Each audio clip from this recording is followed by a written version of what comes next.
Welcome to the John Harrison Podcast. Statistics show us that about 70% of people are disengaged in the workplace. Obviously, that affects bottom lines of companies, individual, their own engagement at work, but also affects families and communities.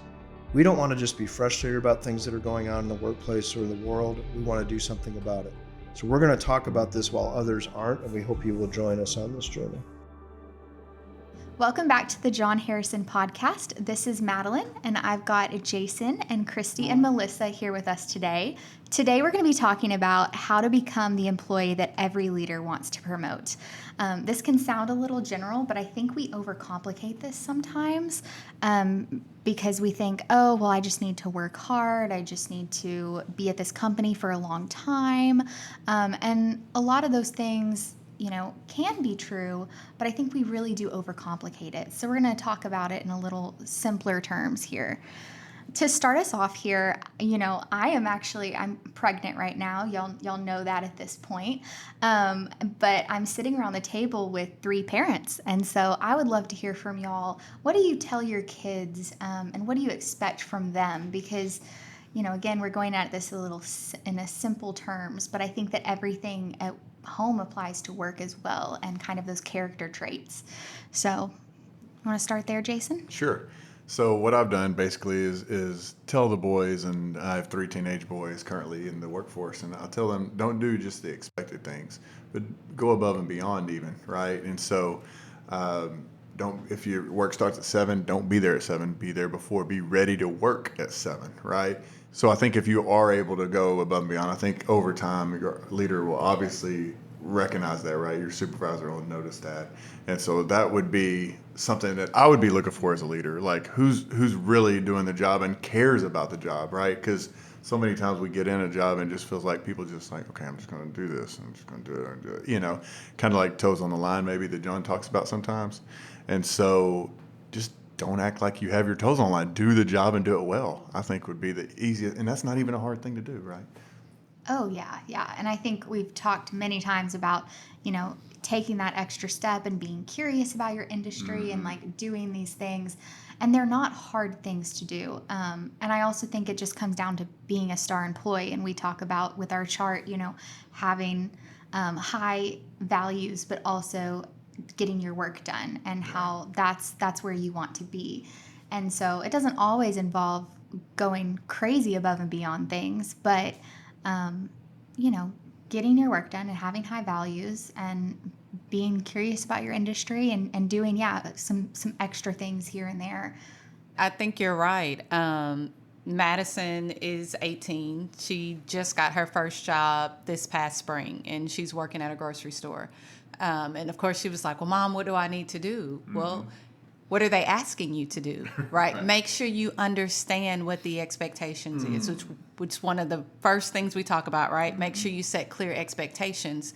As you guys were talking about going above and beyond, one of the things I've talked to her about, as you're getting ready to walk into that grocery store, if you see buggies in the parking lot that are just bring them into the store. Mm-hmm. You're not even on the clock yet, but just seeing that and doing that lets them know you're prepared to work, you're ready to work, you're not afraid to go above and beyond. And something that small, people have already taken notice of.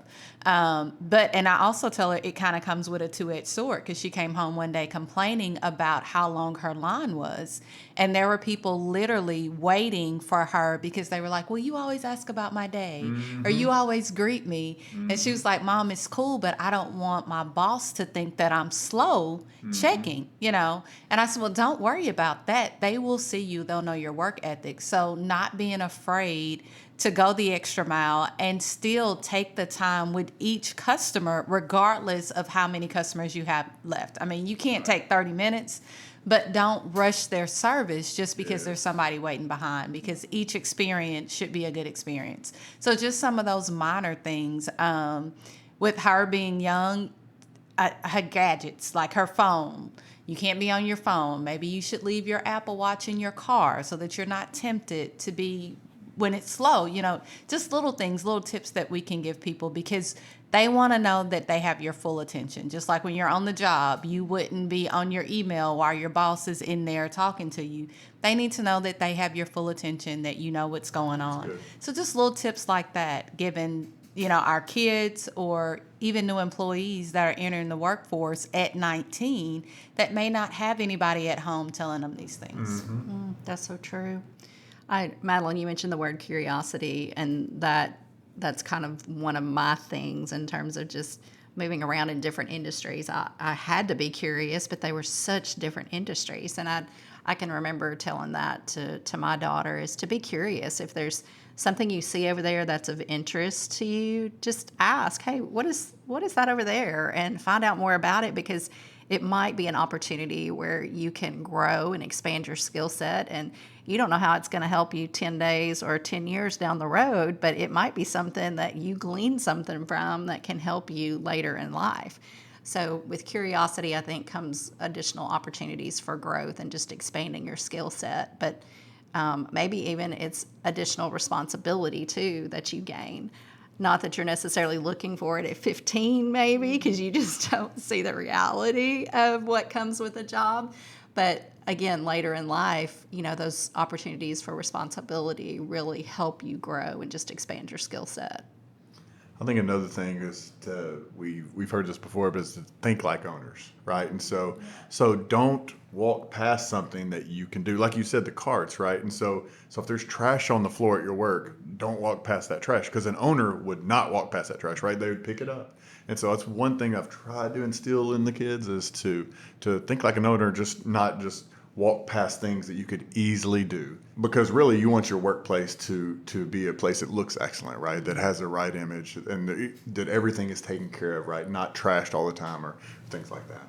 Yeah, that you're proud to work at, that you're proud to tell others that you work there. Yeah. And these are all very simple things that we're talking about. And we can even talk about I know we talk about values a lot, and I think that shocks some people that we toot values so much, because it's like, values, you think, oh, let's just get your work done. Like, you don't, that's all you need to do at work, is just do your work, just get the task done.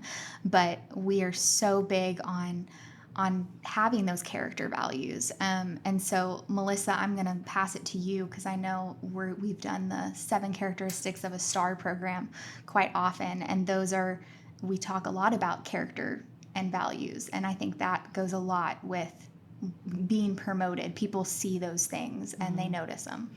Yeah, I think one of the things I love about all of the things associated with the VIP way is that it all is very transferable into your personal life. It's not just something that we talk about in terms of living it out at work. And so with the 7 characteristics of a star, how it came about is John in particular, but us even at our multi-company sessions, leaders kept saying, well, what does a star look like? What does a star look like? And so John sat down and made the initial draft and put pen to paper and started thinking about what are those 7 characteristics.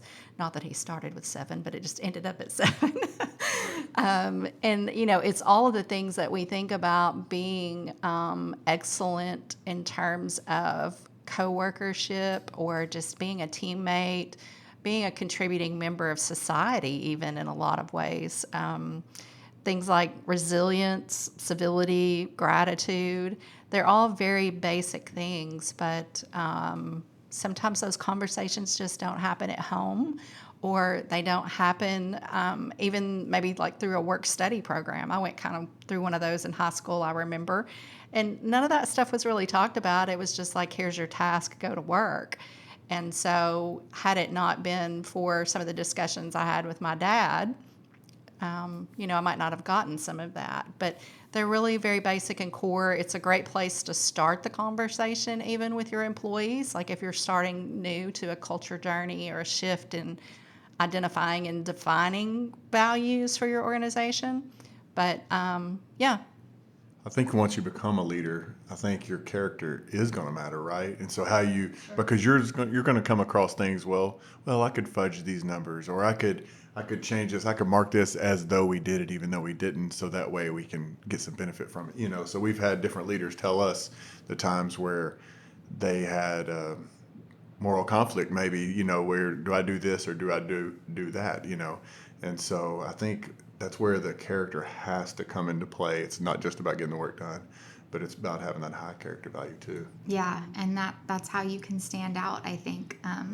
Like all these things are very simple, and I think that's why I wanted to start in the home place or in the home, because we think that kids are being taught this, but sometimes they're not, and they're things you just have to revisit in life and remember that these are what's going to make you stand out. And so many of them overlap with the exact same messaging that we have through VIP leadership training.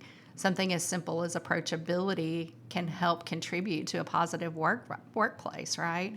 And if your leader is approachable, that's one thing. But if you as an employee are approachable, you make yourself available, you're willing to share ideas with people, you're willing to share your training experience or help train someone else.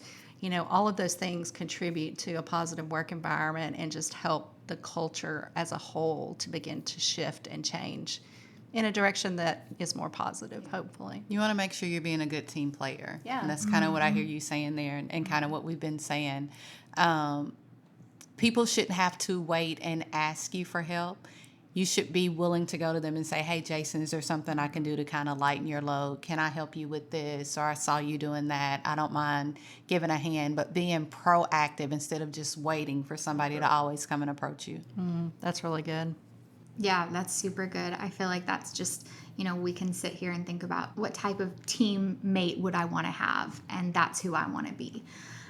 So this was really good, guys. Thank you so much for sharing your insights. I hope that our listeners got something from this.